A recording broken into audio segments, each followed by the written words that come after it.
नमस्कार दोस्तों, एक और नई वीडियो में आप सभी का स्वागत है आपके अपने YouTube चैनल रैंकिंगपीडिया पे। आज की इस वीडियो में हम जानेंगे हाउ टू बिकम फसाई टेक्निकल ऑफिसर। आप फसाई टेक्निकल ऑफिसर कैसे बन सकते हैं, इसके बारे में हम डिटेल में जानेंगे। इस वीडियो में पहले हम जानेंगे फसाई टेक्निकल ऑफिसर का वर्क क्या होता है, इसकी एलिजिबिलिटी क्या होती है, इस जॉब के लिए आपकी एज लिमिट कितनी होनी चाहिए और आपकी एजुकेशन क्वालिफिकेशन क्या होती है और कितनी होनी चाहिए, और इस एग्ज़ाम के लिए आपका सिलेबस क्या होता है, एग्ज़ाम पैटर्न क्या होता है और सैलरी क्या होती है। तो इस वीडियो को लास्ट तक ज़रूर देख लें। फसाई टेक्निकल ऑफिसर की अगर हम जॉब प्रोफाइल की बात करें तो इसमें आपका लीगल डॉक्यूमेंटेशन रहता है, जो कि कागजी कार्रवाई रहती है, इसका वर्क रहता है। और आपका इंस्पेक्शन ऑफ फूड कंपनीज, आपको फूड कंपनीज की इंस्पेक्शन करनी होगी, आपको सिस्टम मेंटेन करने होंगे according to FSSAI food safety and quality management. इसके साथ ही साथ FSSAI technical officer food corporation companies को ट्रेनिंग भी प्रोवाइड करते हैं फसाई के रिगार्डिंग। फसाई के अकॉर्डिंग वो कंपनीज को, कॉरपोरेशन को ट्रेनिंग भी प्रोवाइड करते हैं। एलिजिबिलिटी में अगर हम नेशनैलिटी की बात करें तो अगर कैंडिडेट इंडिया का सिटीज़न है, नेपाल का सिटीज़न है और भूटान का सिटीज़न है तो वो इस जॉब के लिए एलिजिबल है, वो इस जॉब के लिए अप्लाई कर सकता है। इसके अलावा वे लोग भी अप्लाई कर सकते हैं जो कि तिब्बती शरणार्थी है और वो 1 जनवरी 1962 से पहले इंडिया आए थे परमानेंट सेटलमेंट के लिए।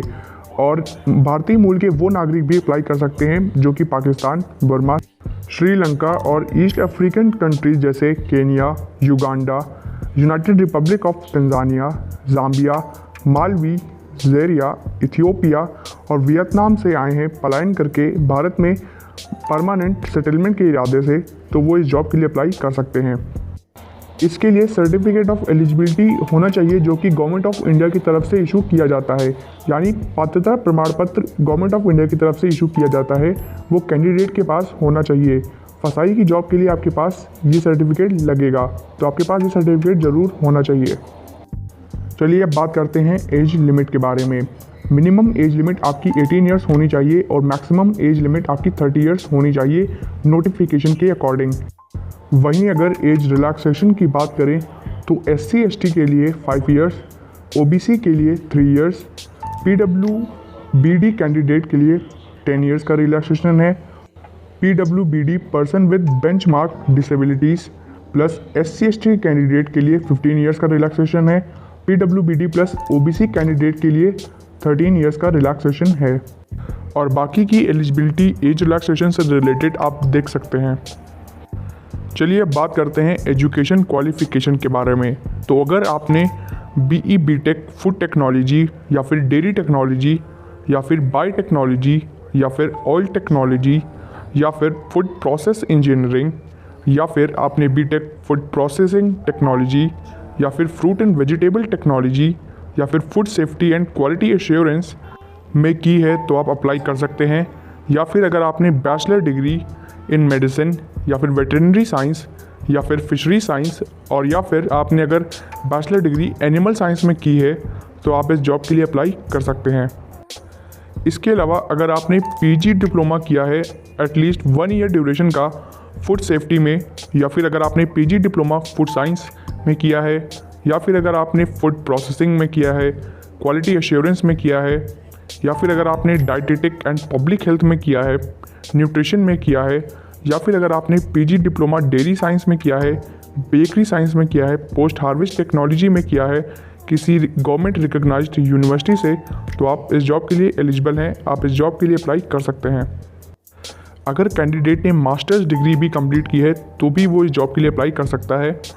अगर आपने masters degree chemistry, biochemistry, food technology, food science and technology, food and nutrition, edible oil technology, microbiology, dairy technology, agricultural horticultural science में अगर आपने की है, या फिर अगर आपने industrial microbiology, toxicology, public health, life science, biotechnology, fruit and vegetable technology, food safety and quality assurance में आपने अगर मास्टर्स डिग्री कंप्लीट की है किसी गवर्नमेंट रिकॉग्नाइज्ड यूनिवर्सिटी से, तो आप इस जॉब के लिए एलिजिबल हैं, आप इस जॉब के लिए अप्लाई कर सकते हैं।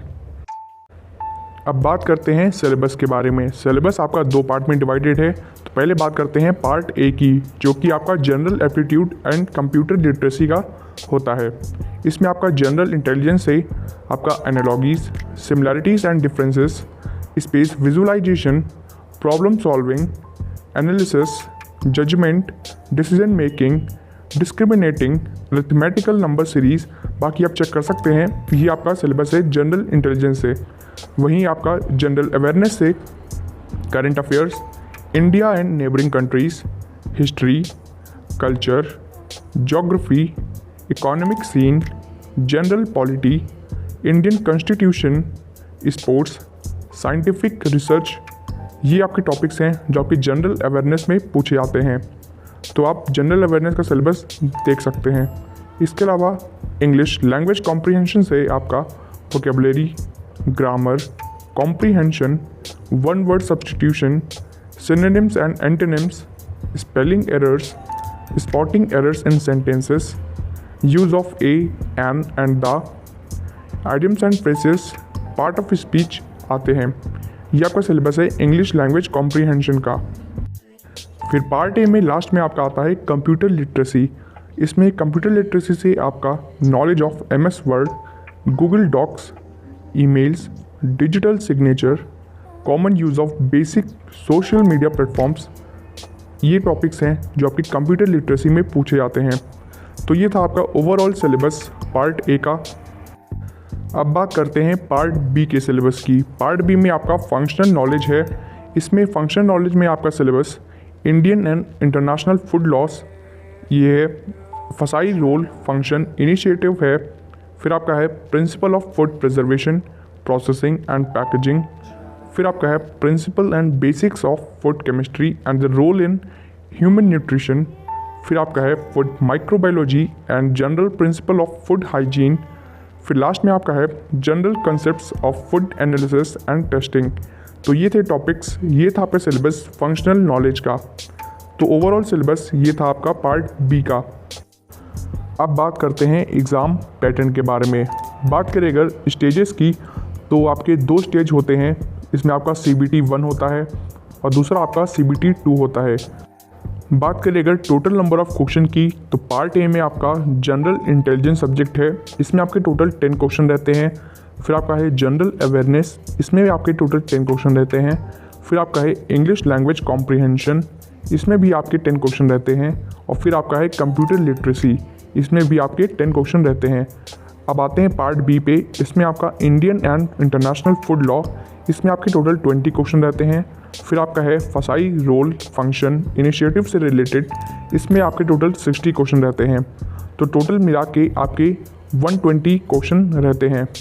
टोटल 120 क्वेश्चन को आपको 180 मिनट्स में सॉल्व करने रहते हैं। क्वेश्चन पेपर आपका MCQ बेस्ड रहता है।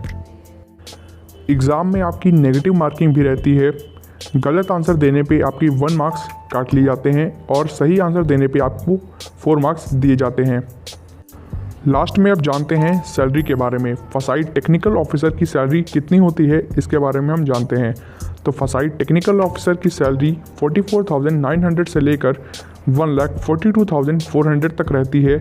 इसमें आपका ग्रेड पे 4,600 भी रहता है। अगर आपने अभी तक चैनल को सब्सक्राइब नहीं किया है तो चैनल को सब्सक्राइब कर लें और ये दोनों वीडियो भी ज़रूर देख लें। पहली वीडियो है how to become a central food safety officer और दूसरी वीडियो है best book for FSSAI exam. State food safety officer exam के लिए बेस्ट बुक कौन सी हैं, इसके बारे में डिटेल दी गई है। दोनों वीडियो की लिंक आपको डिस्क्रिप्शन पे मिल जाएगी। उम्मीद करता हूँ आपको हमारी ये वीडियो यूज़फुल लगी होगी। वीडियो अच्छी लगे तो वीडियो को लाइक करें, वीडियो को शेयर भी कर दें और लास्ट में हमारे चैनल रैंकिंग पीडिया को सब्सक्राइब भी कर लें। मिलते हैं नेक्स्ट वीडियो में।